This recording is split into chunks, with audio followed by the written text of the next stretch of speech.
speaking of YouTube and doing things and such, so YouTube... Best segue ever. Yes. Best segue ever. YouTube and doing things.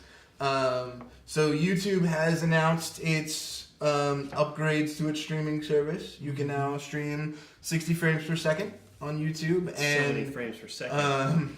and you can also, they also have this great, I'm told, really great HTML playback system as well. Talk to us about Get this, it, Eli. get after it. Less technology. Technology, yes. So when I first read this, I was pretty pumped about it because it was like, finally, we're bringing live streaming into the modern era. Yeah. You know, because for as great as Twitch is, I mean, there's some things it's doing that are pretty dated in the world of live streaming, and it makes sense. It's been around forever. You know, and when you get to Twitch size, it's really hard to do new things. Yeah. I feel like with YouTube's announcement, they have to be. Something's happened behind the scenes there. It's got to be. So first, let's talk about the technology of this. The fact that you can do 60 FPS streaming is a direct target to gamers. Direct. Yeah. And you can do it in HTML5. You can have full playback. You can play back at various speeds. So like you can go step back in time in the stream and like I want to play this at 2x speed just to get caught up. That is really cool and really great functionality. Is it going to be a draw to like gaming streamers? I don't know. I don't think like you don't win this battle with features, right? And that's the next bold thing. Like I'm going to predict the future of YouTube live streaming right now. All right. What's going to happen. I'm excited. So look, they're targeting gamers. Obviously, the technology bears it out. It proves it. So what do you have to do? You build features. You build technology better than Twitch. It doesn't really convert people over. Why you've got partnered people on Twitch who are not going anywhere because their contracts won't let them. And then you've got a large section of the YouTube gaming population that's already over at Twitch, even if they're not partnered. Some of those people might come over, but they're building an audience on a dedicated gaming platform. The specificity is really important because even though YouTube is handling the game streaming, etc., like, are you going to have teams? Are you going to have game pages where I can explore and see who's playing what game? Like, are you going to build that into YouTube, like for real? Maybe, maybe not. But there's, I always think Twitch will be able to go deeper than YouTube in the gaming space, and I always think it's going to give them a slight edge. Yeah. Maybe if it's not a technological edge, it's going to be an edge for that industry. But this is what's going to happen. So you're going to see all this technology happen. They're going to roll out a gaming platform. They're going to be directly competing with each other. Your partners are going to stay on Twitch. I feel like YouTube is going to roll out some kind of equivalent to the partner program. I don't know how they're going to tie it together with subs yet. Yeah. If there's going to be like, oh, if you hit 100,000 subs or you get this many concurrents, you're partnered, and you can make money. It's going to be a Twitch business model. People can give you money and be subs. So then you're going to have partner agreements on each side. They're obviously going to be exclusive, obviously. So if I'm partnered on YouTube, I can't go to Twitch. If I'm partnered on Twitch, I can't go to YouTube or Beam or anywhere else. So then it's going to be a race to the bottom.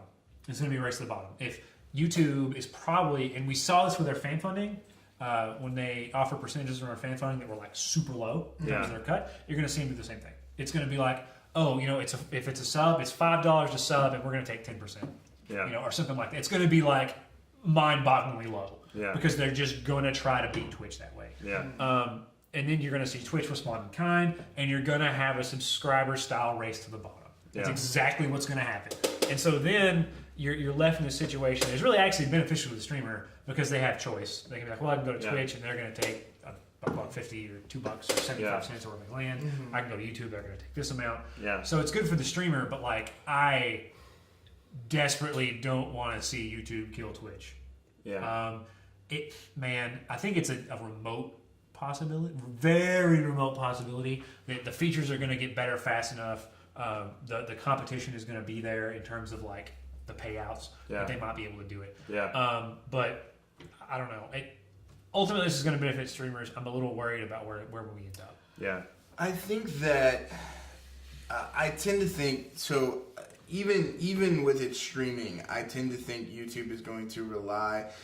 We've talked about how Content ID is probably not going to play a big part in YouTube streaming. YouTube's probably going to find ways around it, and the truth is that a lot of the game developers don't care. Right? They're fine with streaming. They're fine with you streaming their games as long as you stick within certain parameters. they're great with it. Yeah. Because they have to be. Truthfully, if you're a game developer and you're not okay with it, looking at you, Nintendo, you're stupid. Yeah. But I think that what YouTube will do in terms of, I agree with you that they'll probably roll out some sort of partner program. But within that partner program, I think YouTube will continue to rely on its networks to do a lot of the partner engagement, back end, all of that. It will continue to rely, because they're there. They're built in, there's already a relationship. You know, there's probably going to be some agreements with some of these people, Machinima, TGN, You think Polaris. like, if you're a Machinima, you have to stream on YouTube? You think? I don't think it's going to go that far, but I think it's going to be, if you're with this network, you get certain perks. If you're with that network, you get certain perks. Yeah.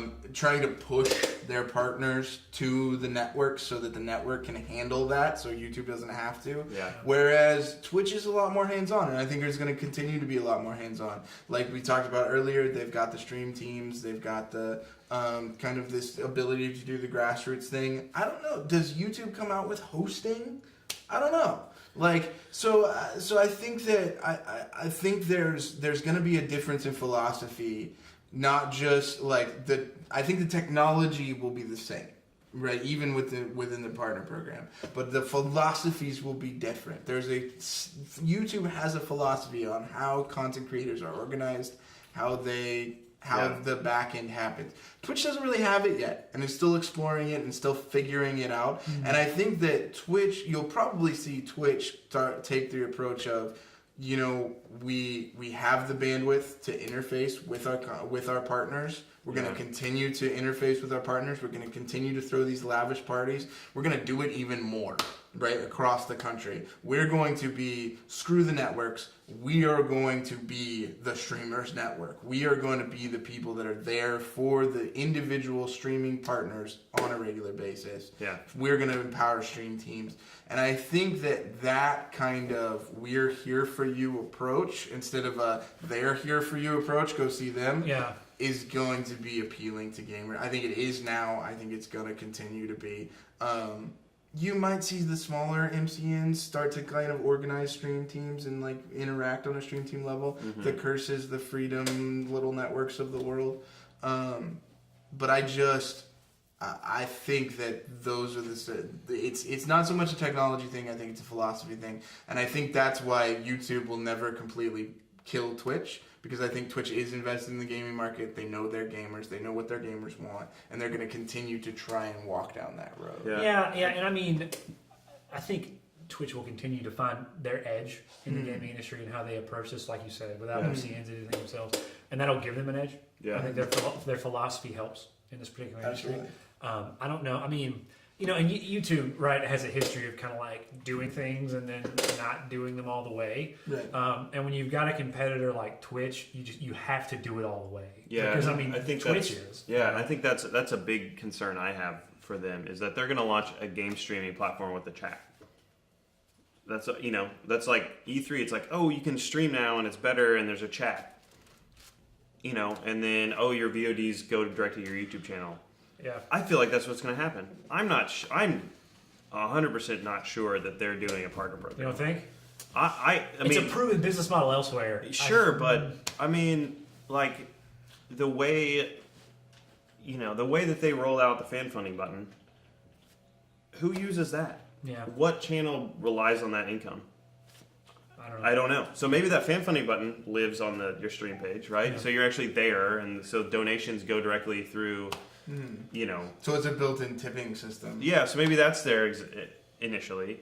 Maybe there's a partner program. I don't know. I think YouTube also is going to focus on esports. That would be my bold claim about things. Like, I think knowing who's in charge of YouTube gaming and the background there, the people involved, I think esports is going to be a really big component of what YouTube does as a alternate niche that they're going to try and carve out. I mean, obviously Twitch has a lot of esports stuff going on. Like, don't get me wrong, but I think YouTube's probably going to try to make big partnerships with people around esports and try and drive like audience for that, like competitions and tournaments and all this kind of stuff. I think that's going to happen. I think they're going to have a lot of brand involvement. I think they're probably going to maybe have negotiated things with the actual gaming companies around their streaming platform. Like you can only stream this game. I don't know if it's going to be exclusive, but there may be. I think they're going to be aggressive about because they have relationships with. Sure. I mean, so does Twitch, but I don't know. I see Google and I see YouTube as very focused on brands, very focused on external partnerships. They build stuff for their creators, and they're doing a lot better now than they did even a year ago at supporting the content creators and understanding that that's really what's driving the viewership and all that kind of stuff. But I think there's going to be they're way more experienced at selling ads, at selling, at selling all kinds of stuff around from the partners and stuff like from brands, from external people. I think we're going to see a lot of that. And I think that's a different philosophy, right. Combined with the MCN philosophy and stuff. I don't know. It's going to be interesting to see what they announce. So we've got partner program, MCNs, leveraging ads. Yeah. Right. All right. We'll see who wins. See what fares out. Right. It might be a mixture of all three. And I keep going. When I go back to the esports thing, I just wonder.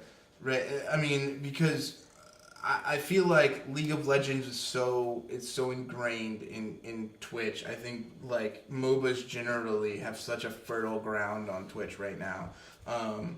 League of Legends, Dota, Smite, and then I feel like so maybe you go with what the X Games is doing and run down the Call of Duty and the Halo and the CS:GO route, and try and but if I'm Riot, I'm not leaving Twitch personally. I mean, my streams right now, my LoL streams right now are getting hundreds of thousands of concurrents on Twitch. Oh no, you won't see people leave. It's gonna be the scramble for new people. Is what it's gonna be. Well, it's gonna be there's maybe Blizzard. Here's the Storm.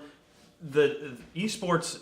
For one of the benefits of it is that it rapidly changes. It's not like the NFL. It's not like it takes the Congress of the United States to make them change something. It's they changed they changed the point after 10th this year or something. I'm trying to sports, but esports, it's we're changing this character this week. Sorry everybody, adapt. Good luck. This week we're changing how this how many enemies spawn on this thing because it makes the game better. StarCraft 2 we're coming out with this new expansion, and now the official version of the game has all these new characters. Learn it, it makes it exciting, stuff like that. And I think it means that games can rise and fall quickly. There's just I think here's the Storm's going to come out. It's already huge. I mean, it has Blizzard behind it. They could land at YouTube. I mean, there could be a partnership there. They're streaming on Twitch right now, but. Who knows? They're on ESPN. Yeah, and so they're not limiting themselves to one platform. Sure. I don't know. Esports is only going to get bigger, so YouTube would be smart to get into that market too. So sure. I don't know. There's a lot of options. Really interesting. I'm surprised that they announced this tech before they announced what they're using it for, but. Maybe that's important. I'm not surprised at that at all from YouTube. I mean, I feel like this is what YouTube does, right?